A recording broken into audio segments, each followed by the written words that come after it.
Chers amis de Rive 54, randonneuses et randonneurs, salut à toutes et à tous. Le mois de juillet 2020, j'avais fait avec Romain les fermes isolées de la région de Longwy et jusque ici. On était venu sur cette ferme qu'on appelle la ferme de Ronfontaine ou la ferme de mon idée. Alors j'ai eu des explications parce que je me suis servi, je me suis inspiré du livre de l'ancien maire, monsieur Léon Collin, pour retracer une partie de ma vie dans le village de Grand-Failly. Alors, cette ferme que vous voyez, ça c'est la ferme de Ronfontaine. Alors, on m'a dit dans son ouvrage que à la ferme de Ronfontaine existait une source qu'on appelle la source du Launois, le Launois. Eh bien, cette source, la voici, elle est toujours... Alors, auparavant, dans le temps, hein, bien sûr, il y avait un rond, d'où le nom de la ferme de Ronfontaine. Il y avait un rond et c'était la source qui était là. Bon, maintenant il y a un bac, mais on voit que cette source existe toujours et qu'elle coule tout le temps. Dans les années 1837, c'est pas tout neuf, le sieur Lorrain, c'était un cultivateur du village de Grand-Failly. Il remarque que les terrains situés autour de la ferme de Ronfontaine étaient très difficiles à cultiver, étant trop éloignés du village de Grand-Failly. Il décide de construire une nouvelle ferme. Et c'est de là le nom de la ferme de mon idée, parce que ce monsieur, bien sûr, avait été, comment dire, ses parents ne voulaient absolument pas qu'il achète ces terrains-là, parce que c'était pas rentable et tout ça. Et finalement, il lui a dit, moi, c'est mon idée. D'où maintenant la ferme de mon idée, qui est devenue une exploitation agricole très importante, qui est gérée par Alain Brendacher. Et donc, depuis cette époque, c'est la ferme de Ronfontaine qui existe. Cette toute petite source d'où l'eau noire, donc un bac de retenue, bien sûr. Et puis, regardez, le printemps approche, les amis. Vous voyez pas un peu tous ces belles personnages qui commencent à poindre? Voilà, alors tous ces renseignements, comme je viens de vous dire, c'était donc un livre élaboré par monsieur Léon Collin, qui en avant-propos a une inscription du maire actuel de Grand-Failly, Jean-François Damien, qui raconte justement que ce livre est fort utile pour se souvenir de tous les moments où il se passait à Grand-Failly avant la guerre 14 et après la Deuxième Guerre mondiale également. On vient de quitter donc la ferme de Ronfontaine, qui est juste dans le creux derrière nous, près des sapins. Et on est ici au niveau des terrains d'exploitation de la ferme de Alain Brendacher. Et devant vous, voilà. Alors, je vous ai parlé tout à l'heure de la petite source du Launois, que l'on appelle le Launois. Et toute cette haie là qui va, c'est ce qu'on appelait, nous, quand on venait à la chasse dans ces endroits-là, c'était la haie de Louno. Alors, Louno, Launois, est-ce qu'il y a des... Bon, je pense que c'est peut-être un terme patois, mais enfin, ça ressemble étrangement.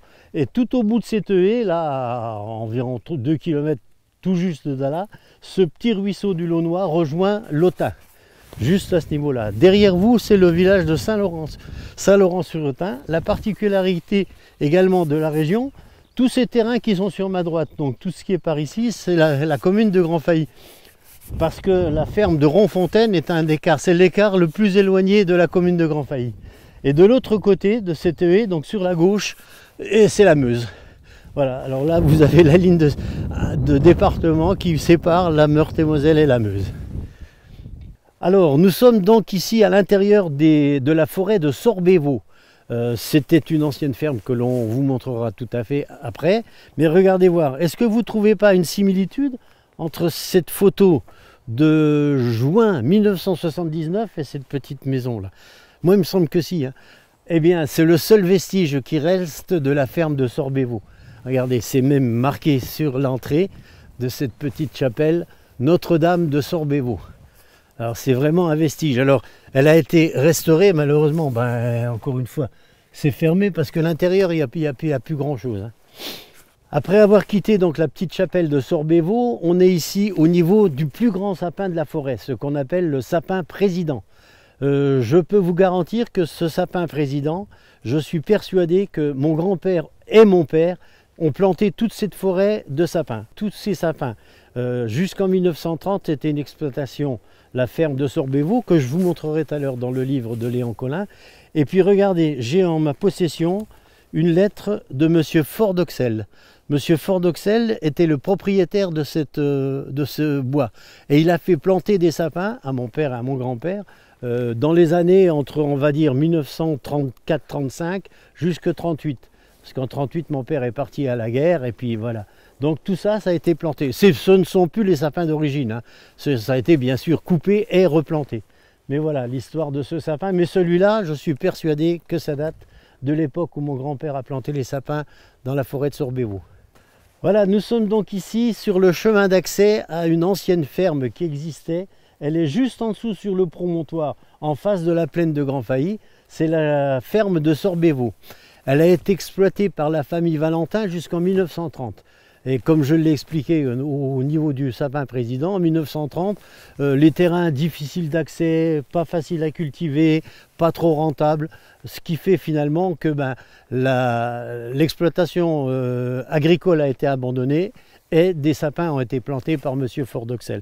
Je vais vous montrer quelques images qu'avait retransmis M. Léon Collin, pardon. Il fait quand même un peu froid, hein. Voilà, regardez un peu.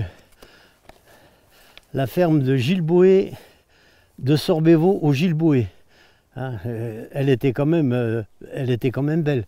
Il faut simplement savoir qu'en 1939-1940, elle a été le siège de l'armée allemande qui ont occupé cette ferme pour en faire un... Regardez, il y a d'autres photos encore de cette ferme. Vous voyez ? Enfin, ça, c'est M. Léon Collin qui a fait tout ce bouquin, c'est vraiment formidable. Donc, pour revenir, donc, cette ferme est située en dessous, difficile d'accès par la commune de Grand Failly, parce que c'était un chemin qui était un chemin de terre qui amenait sur cette ferme. Le seul accès, le mieux, c'était donc celui-là qui descend sur la ferme. On vient donc de quitter la forêt de Sorbévaux derrière nous, et puis on passe bien sûr devant le mémorial dédié aux 2967 soldats américains, interalliés et allemands qui ont été inhumés de 44 à 48 ici dans le champ que vous avez derrière vous. Je peux vous en parler savamment puisque mon père, qui était rentré de la guerre à cette époque-là, s'occupait du cimetière. Ils sont restés 4 ans et puis voilà. Bon, ils en ont fait quand même un lieu de mémoire pour honorer la bataille des Ardennes qui s'est passée à une cinquantaine de kilomètres d'ici, la bataille de Bastogne. On va maintenant donc descendre sur le petit village de Grand Failly et là je vous en dirai un peu plus sur ma présence à Grand Failly depuis pas mal d'années. Nous sommes donc maintenant à l'entrée de Grand Failly. Alors, nous sommes en juillet 1945. La guerre avec l'Allemagne nazie est terminée depuis le 8 mai. Et mon père Georges, libéré depuis le 26 mai 1945, décide de retourner dans son village natal qui est derrière vous. Avec lui, il ramène sa femme Marthe, qu'il a épousée le 21 juillet à Spire en Allemagne. Et un petit bonhomme de 18 mois, en l'occurrence, c'est moi. Mais bon, j'ai plus 18 mois. Malheureusement, il y a 75 ans qui se sont déjà écoulés. Alors, pour vous dire que je suis arrivé dans ce village de Grand Failly en 1946, j'avais 18 mois exactement. Et puis, depuis, j'ai plus jamais quitté Grand Failly. Et c'est un bonheur pour moi de toujours venir me réfugier dans ce village que j'ai adoré et que j'adore toujours, bien entendu. Donc, avant de vous faire découvrir ce petit village de Grand Failly, j'ai connu depuis 1945 tous les maires de la commune, en commençant par M. Paul Pilon, qui était donc le beau-père de ma cousine Gisèle, la première ferme qui est juste en dessous. Il y a eu ensuite M. Henri Vester, que j'ai très bien connu également. De 53 à 71, c'est M. Léon Collin qui a écrit cet ouvrage. Puis c'est mon père Georges Richard de 71 à 83. Ensuite André Collin et actuellement Jean-François Desmiens, toujours maire actuel et qui commence son 5e mandat. C'est quand même beau pour une petite commune comme Grand Failly, hein. On va descendre maintenant dans l'intérieur du village et découvrir la première curiosité, la fontaine du Catinat. Nous sommes devant la fontaine à bevoir, la fontaine de Catinat. Alors, monsieur Léon Collin signalait que dans les services départementaux des archives de Meurthe-et-Moselle et de Moselle, il n'existe aucun dossier concernant la construction de ce bâtiment hors du commun et sans rapport avec les finances d'une petite communauté comme celle de Grand Failly. Elle a été construite en 1786 et un tel bâtiment sous-entendait un dossier technique et financier. Qui en a assuré le financement, on ne sait pas.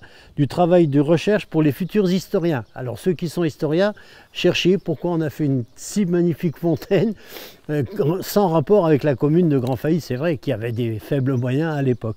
Par contre, il existe donc une pierre qu'on a déjà filmée. Hein. Il reste plus beaucoup de... regarde, elle est complètement dégradée.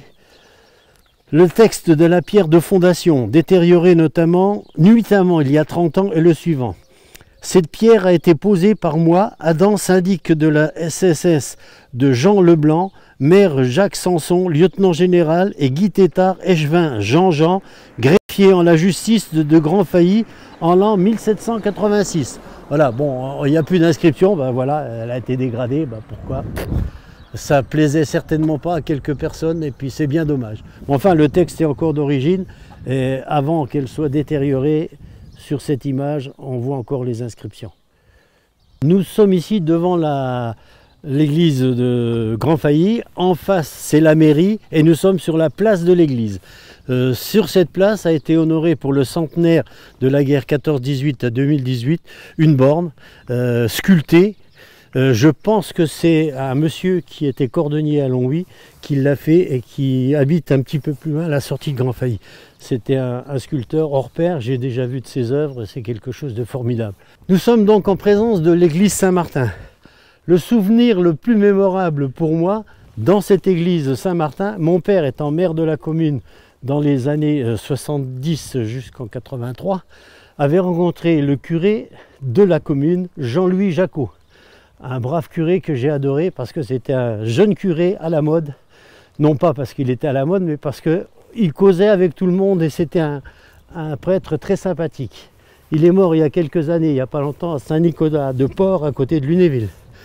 Donc pour en revenir à cette histoire de cette église, un jour mon père me dit « Tiens, Jean-Louis, il a dit si tu ne pouvais pas lui remettre l'horloge en route. » Oh, je dis « tu rigoles toi. » Eh bien, écoutez voir, mes chers amis, j'ai tiré à peu près entre 50 à 60 mètres de câble depuis la sacristie qui est au bout de cette église pour traverser toute la nef et raccorder en courant 220 volts l'horloge pour remonter les contrepoids de l'horloge de l'église. Donc j'ai encore un souvenir et je suis certain que les câbles ils existent toujours. Malheureusement, elle est en panne parce qu'auparavant c'était monsieur Alberge qui s'occupait de l'entretien de cette horloge et qui l'a fait fonctionner de nombreuses années. Maintenant, bien sûr, avec la dégradation. Si vous avez quelqu'un qui veut réparer une horloge d'église à Grand Failly, je vous invite à venir jusqu'à Grand Failly pour la réparer. Donc cette horloge a été remise de nombreuses fois en état par Gilbert Alberge, qui était un horloger hors pair. Hein. Il a fait de très belles choses. En plus, cette église a été rénovée par les habitants du village, dont mon cousin Gilbert, qui était peintre à Longuillon. Ils ont refait tout l'intérieur de l'église. Ce sont les bénévoles du village. Pour ça, j'aurais bien voulu pénétrer à l'intérieur, malheureusement. Et à juste titre, on comprend qu'elle soit fermée, mais elle est entièrement rénovée par les gens du village.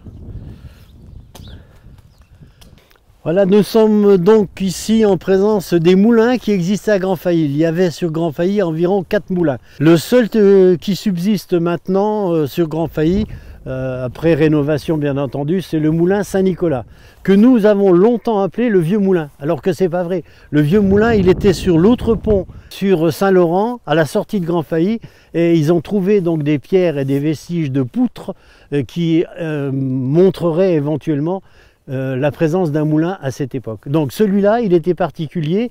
Sur la partie, donc le bief à gauche, c'était le moulin céréalier. Il y avait un moulin céréalier. Et en face du moulin céréalier se trouvait un moulin à huile. Donc c'est l'ensemble de ce moulin qui s'appelle le moulin Saint-Nicolas. On est maintenant sur la place Saint-Aignan de Grand Failly. Alors le café, magnifiquement restauré, était auparavant un café-épicerie. Ça appartenait à la famille Goulin. Ensuite, c'est devenu le café de monsieur Pierre Pilon. Et ensuite, ça a été le café de monsieur Rusu, qu'on a connu, je les ai connus tous ces gens-là. Et à côté était la forge de Pierre Pilon, avec son frère Gilles, qui œuvre toujours au vieux métier à Hazagne. La dernière fois que je l'ai rencontré, il a 90 ans ce monsieur-là. Il était en train de cercler une roue de chariot avec un cerclage en fer. Donc il avait chauffé le machin et il cerclait la roue de chariot. On en parlera un peu plus loin de la roue de chariot parce qu'il y a des histoires avec ces roues quand j'étais jeune, c'était terrible. Nous sommes ici donc en présence d'une construction qui a été faite il y a une paire d'années. Pour devant le bâtiment, le premier bâtiment, c'est une baraque où il y a pour rassembler les chasseurs, la baraque de chasse. Et derrière, c'est une association avec Gilles Bianchi qui s'occupe des jardinages et tout et qui stocke leur matériel dans ces bâtiments-là. Auparavant, parce que j'ai participé à cette construction-là, c'était une porcherie qui appartenait à monsieur Breton. Et qui malheureusement, un jour, en construisant cette fameuse porcherie, sa perceuse est tombée dans l'eau, il était au bout de la perceuse et puis malheureusement il en est décédé. C'est une triste fin pour lui. Ceux qui sont intéressés par des petits livres comme ça, c'était notre village par Léon Collin. C'est un bel ouvrage parce qu'il raconte toute l'histoire du village. Et surtout, si vous avez des idées pour éventuellement découvrir les vieux métiers d'antan, vous avez le village de Romannes-sous-les-Côtes, le village des Roises, qui tous les ans, dans le courant du mois de mai, vous présente ce que faisaient les gens de l'époque. Les lavoirs, les moissonneuses, enfin tout ça, c'est à voir au mois de mai, à la ferme des Roises. Alors un souvenir très vivace de mon époque à Grand Failly, parce que je suis resté pratiquement 1 an ici avec mes parents avant d'aller habiter à Longuevillon. Devant cette porte de grange, j'ai une photo où je suis assis sur un tabouret et puis j'ai une autre photo avec la tête qui sort de la maison de mes grands-parents. Ça, c'était la maison de mes grands-parents. Alors ces pauvres-là, mon grand-père était cantonnier, ils avaient 3 vaches, ils avaient 2 chèvres, ils avaient des poules, des lapins. Ils essayaient de survivre, c'était survivre à l'époque, parce qu'il y avait énormément de travail à faire. Et la toute petite fenêtre, c'était le grenier, où là on entreposait les sacs de blé. Et je me souviens tout le temps de mon père et puis d'autres personnes qui montaient à travers sur une échelle des sacs de blé de plus de 100 kg sur les épaules, quand la moisson était terminée, et ils montaient ça dans les greniers. C'était quand même une époque un petit peu difficile. Alors donc on est ici au bout de la rue Saint-Aignan. Donc la rue Saint-Aignan, la maison avec cette camionnette qui est devant, c'était l'ancienne maison de mes parents qui ont vécu ici de 1970 à 1993. Donc une paire d'années, on y a participé à de très nombreuses fêtes, en l'occurrence les fêtes de la Saint-Martin qui se passaient toujours au mois de novembre. On ne sait plus si c'est avant ou après le 11 novembre, on ne sait plus, on a demandé à un habitant, on ne se rappelle plus non plus. Mais enfin c'était de l'époque où il y avait des fêtes absolument énormes dans le village. C'était la seule fête de l'année, il faut le dire aussi, à l'époque c'était la seule fête de l'année. Donc c'était des grands rassemblements familiaux, on se retrouvait tous à table, on passait au bistrot que je vous ai montré tout à l'heure, qui était à l'époque le Café Pilon, on buvait à peu près 7-8 apéritifs avant d'aller manger.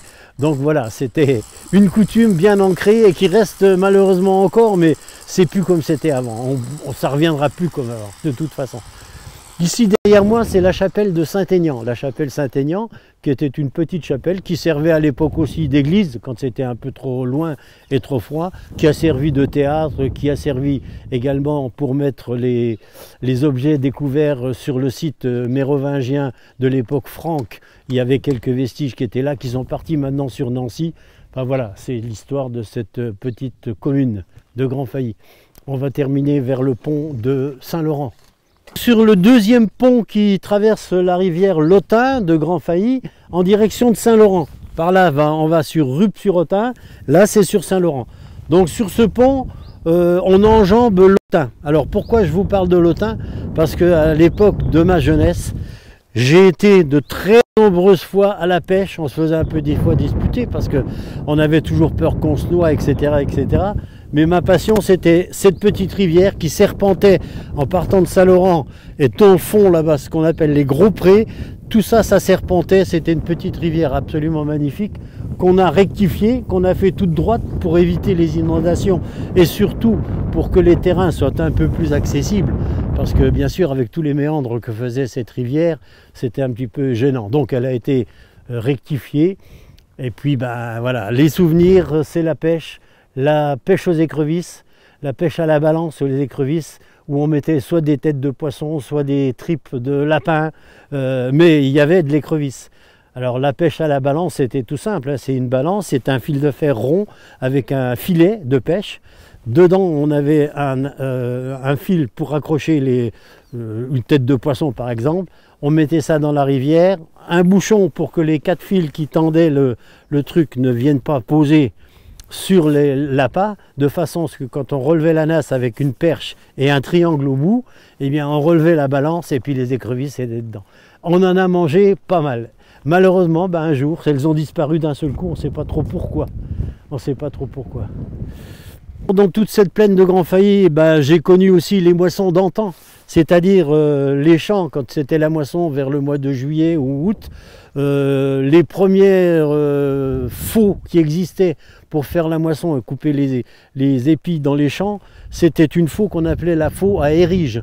Alors la faux à érige, vous avez la lame de la faux qui est en dessous et vous aviez 3 bâtons parallèles à la lame, de façon à ce que quand on fauchait, toutes les tiges de blé se couchaient du même côté. C'était bien plus pratique. Et sur cette faux à érige, on avait également un buat que j'ai encore, hein, j'en ai encore un que j'ai conservé à la maison. Le buat, c'est une corne de vache avec un peu d'eau dedans et la pierre à repasser. Non pas pour repasser, la pierre à repasser la lame que l'on appliquait sur la lame pour la repasser. J'ai conservé ce vestige parce que c'est quand même des trucs dedans. Ça s'appelait un buat. On est ici donc à la sortie du village de Grand Failly. Devant vous, c'est la stabulation de mon gendre qui est agriculteur. Sur la commune de Grand Failly, il reste à peu près 5 agriculteurs, ce qui est très peu par rapport à ce que c'était auparavant. Hein, ma foi, c'est tout. Hein. L'évolution, elle a été en sorte que l'agriculture a beaucoup disparu parce que les terrains étaient petits, le remembrement a fait, tout ça. Une anecdote, vous voyez en face de vous, là c'est le chemin qui mène à la haie de Taïch. La haie de Taïch qui est la partie qui a été déboisée, qui auparavant était un petit bois. Et quand on était jeune, on allait donc sur les chariots, où on chargeait des gerbes de blé sur les chariots. Et puis il y avait environ 7 à 8 couches, si ce n'est pas plus, de blé. Pour tenir tous ces gerbes de blé sur le chariot, on mettait une perche. Alors la perche, on tendait la perche du côté où il y avait les chevaux, on la passait sur la totalité. Et après, à l'arrière, sur le timon, il y avait une chaîne avec 2 crochets. On tendait la chaîne et on montait les crochets. On tendait la chaîne de façon à ce que la charge du machin ne tombe pas. Donc quand ces gerbes de blé étaient chargées sur le chariot, ça faisait quand même un certain poids, avec les chevaux, hein, c'était traction hippomobile à l'époque. Quand on descendait cette petite côte, hein, donc de tout ça, ça descendait assez dur, c'était un chemin caillou avec des pierres calcaires très glissantes. Alors à l'arrière, une personne était assise sur le timon et il y avait une manivelle. On serrait la manivelle de façon à ce que les sabots de frein viennent bloquer, ralentir du moins la course du chariot. Mais de temps en temps, quand c'était bloqué un peu trop fort, comme c'était des roues cerclées avec du fer, le fer il glissait sur les pierres.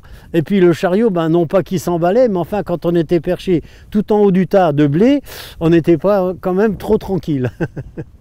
Voilà donc quelques souvenirs très vivaces de Grand Failly. Le bois derrière vous, c'est le bois de la côte de Pérou. Je venais en pâture avec ma cousine et puis la belle-mère de ma fille actuellement. C'est dingue. 70 années ont passé. Le temps passe très très vite et puis voilà, j'espère que tous ces petits souvenirs vous auront bien fait plaisir. Vous avez des découvertes à faire également et des chemins de randonnée, il y en a plein autour de Grand Failly. Et puis je vous souhaite d'apprécier cette émission peut-être. Et puis à la prochaine fois, je vous salue randonneuses, randonneurs et amis de Rive 54, à bientôt.